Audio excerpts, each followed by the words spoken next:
Begin with breaking news out of Tukwila. A flash flood warning is in effect after a levee along the Green River failed, leading to mandatory go-now evacuations. This video from the KOMO 4 drone shows the damage to the levee. The flash flood warning is for the area shown on a map. These communities are under go-now evacuation notices, and you can see that updated map right there. It includes Aurelia and Tukwila, along with parts of Renton and Kent. This is a live look at what that breach looks like on the ground. Officials say it will take several hours to repair the damaged levee.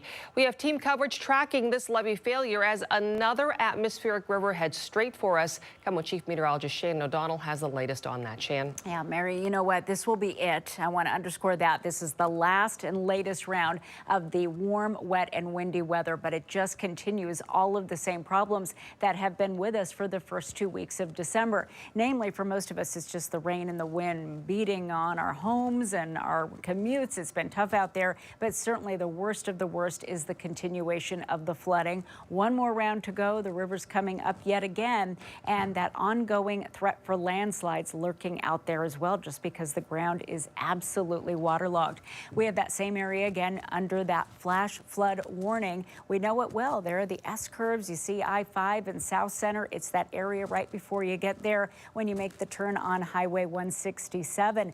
A long-time floodplain here in the Kent Valley. A lot of infrastructure has been built over the decades to try to clear some of that water out of the way. Looks like we've just had too much to handle, certainly in the last couple of weeks. And because of that, because more is on the way, we have this continuation of the flash flood watch just as a region. That's that darker green shading you see there. But the bright green pockets, those are actual rivers and waterways, including there's the Skagit yet again, expecting more moderate to major flooding from the latest round of the rain that will be increasing again later tonight through tomorrow. With that, we'll see more gusty winds. It has certainly been blustery all day. Southwesterlies gusting 30 to 45. This will be through Wednesday. So both the rain and the wind continuing to beat on us, with the last round of this atmospheric river here from the Hawaiian Islands continuing to point into western Washington tonight.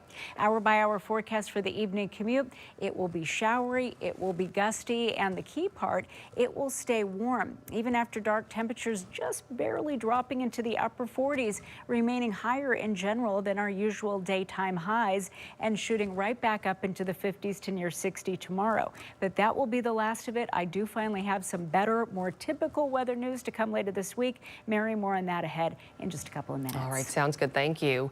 Right now, all of Skagit County in the 100-year floodplain is under a flood watch and a level 2 get set evacuation order. Parts of Burlington got hammered by the first round of rain and flooding, and many people tonight are bracing for more. KOMO's Michelle Esteban is live in Burlington. Michelle, it sounds like there just isn't enough time for the water to recede. Exactly right, and you can see that for yourself, Mary, over my shoulder. It really is a gut punch for many Burlington families. Take a look. What I'm showing you here is one family's home that the basement at this hour remains flooded, 6 feet of water. A second tiny home, if we pan over to the right there, everything inside gone. It's submerged. The car, the yard, still underwater days later. More flooding on the way, and like the folks here, they can't do anything about it until the water goes down. And as we all know, the forecast tells us it's about to go back up. And it was just a river. Everything started going, and next thing I know, it's already up 3 flights of stairs, and it's just coming. It won't stop, and we couldn't do anything. We couldn't do anything. It was just a lost cause. With the Skagit River already at capacity, Burlington emergency crews and its residents like Ray Daniels and her family know this story hasn't ended. Her house flooded Friday. It's still flooded. 6 feet of water remains in the basement. Her yard looks like a lake. And she knows conditions could deteriorate rapidly. It's not only ongoing flooding, but anyone in the floodplain, even those who weren't hit last week, who could be flooded this time around. From the air, you get a sense for the massive flooding. We saw so much of it here on Friday, and while much of it has receded, some pockets remain submerged. Some homes are not safe to return to at all. Those people, all they can do is watch and wait, or like Ray Daniels, pray. The flooding so intense, the National Guard is here. Waterways, including the Skagit River and the nearby Gages Slough, already at capacity. Dikes and levees in the county already under significant strain. Residents anticipated flooding from the river, but the slough caught many by surprise. The city says Gages Slough flooded because the Skagit River reached record levels 10 feet above flood stage. Where it's safe, crews are responding. Pumps deployed to help draw down the water right back into the Skagit River. But the issue, the river level needs to return to normal, and we're not there yet. It was raining last night, and I just kept praying. It's like, Lord, we can't do this. It's just too much. You know, I mean, what's left? We really do feel for folks out here. There are shelters in place. The evacuation zone, I do want to point out, has shrunk significantly. Yes, there is water that has receded, but it is pockets like this that just make it a day and night situation. The Daniels tell me they're going to hunker down in their home on the second floor. They're going to keep an eye out here on things, and if it gets bad, they'll head to a motel. But it's just a wait and see, Mary. That's how so many people are coping tonight. Situation. Michelle, thank you. Back to this developing story we first told you about. A flash flood warning in effect after a levee along the Green River failed, leading to that mandatory go now evacuation. KOMO's Jeremy Harris is live across from that breach with the newest information. What have you learned, Jeremy?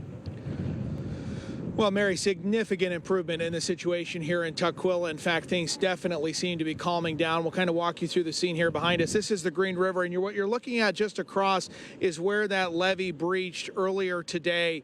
Crews have now been able to bring in very large sandbags, and they've now been able to plug that hole and stop the flooding. Now, let's show you some drone video of what this area looked like throughout the afternoon. So it was just around noon when things really started getting out of control here in Tukwila, when the levee breached and crews started seeing a lot of floodwaters heading into an industrial park. This is in the Aurelia area of Tukwila. So that prompted them to issue a mandatory evacuation order for folks saying, go now, get out of that area because of that risk for flash flooding.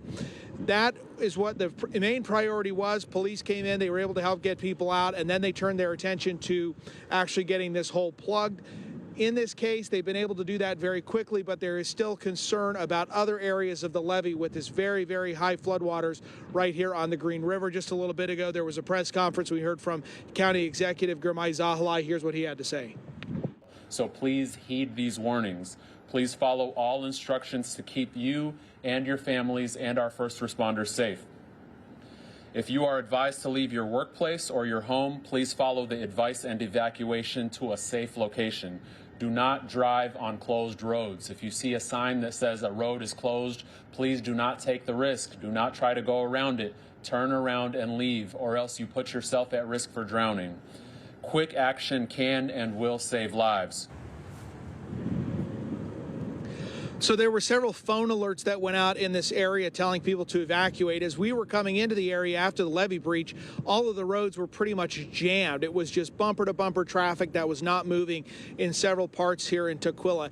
It seems like that portion of it has calmed down significantly. The roads seem to be at some point back open, and right now I would say traffic seems to be flowing normally. So things have definitely settled down. Of course, anytime you hear a levee breach, the potential for flash flooding, mandatory evacuations, of course, that gets people really going, and people are trying to get out of the area as first responders, and some of these work crews were coming into the area. And if we come back out here live, we're up on the west levee right now here on the Green River. You can see behind me, that river still is high, but boy, this levee's got a little bit more of a way to go, and it's doing a really good job of holding the Green River back. But there's just concern about the integrity of the levee, especially along areas where it may have eroded, or like you saw over here, where it actually gave way and sent those floodwaters just storming down into that industrial park on the other side. So we've got crews all over the place here, but definitely the situation is on the decline here. And now that they've got this patched, and really is just going to be sort of watching the rest of the levee for its integrity, making sure something like this doesn't happen anywhere else. Back to you. Jeremy, it sounds like this latest update, it really is optimistic in nature. They're working on the repair, closely watching the scene. We know the evacuation map, as you mentioned, has gotten smaller now, which is good news. Really quick, for people who are not familiar with this area and the evacuation zone, this is an industrial area, correct? Can you describe what's around that area? Yeah, that's right. So this part of Tukwila and then Kent and portions of Renton, it's a very industrial area here on either side of the Green River. And it's just a situation where, yeah, these folks were probably, most of the people who were evacuated were people who were working down in this area. And as we come back out here live, and I'll have our photographer Austin just look over here to the left, you can actually see they've got survey crews that have been coming through. We saw actually there was a FEMA crew that was down here a little bit earlier. They had search dogs ready to go. They had divers who were ready to get in the water. Thankfully, it seems like that was not needed, and they were able to settle things down significantly. So again, very large response, and as you point out, Mary, this area, thankfully there's not a lot of homes down here. It's mostly just industrial businesses, but really caused disruption for thousands of people who are working down here. And as you said, that evacuation zone is now actually very small, and it's really just this industrial park that is on the east side here of the Green River and then south of 180th. All right, Jeremy Harris live in Tukwila. Thank you for that update. Now, for the people that do live in this area, shelter is available if you live in the evacuation zone. There are 2 locations in Auburn, the Community and Event Center on 9th Street Southeast and the Ray of Hope Shelter on Auburn Way North near 28th Street Northeast. Up north in Monroe, the Evergreen State Fairgrounds on 179th is open to residents, and this is 24/7, and they say pets are also welcome at that location. And stay with KOMO News as we track the latest developments with the levee breach. We have team coverage following the latest details through the afternoon for you. Right now, both directions of State Route 167 are closed due to flooding on the roadway. This video from the KOMO 4 drone shows water from the Green River covering the highway. 167 is closed between South 212th and Kent and 15th Street Northwest in Auburn. This is a 6-mile stretch of roadway that we're talking about. WashDOT says to expect delays along I-5 and other northbound routes as people take detours tonight. And in East King County, the right 2 lanes of eastbound 90 are closed because of this slide. This is right before North Bend. State Patrol shared this photo. They say no one was hurt. And that brings us to our KOMO Pulse poll. How have you been impacted by the recent atmospheric rivers? Well, 15% say they experienced flooded property, 63% road closures, 10% say school delays or school cancellations, 12% say canceled events.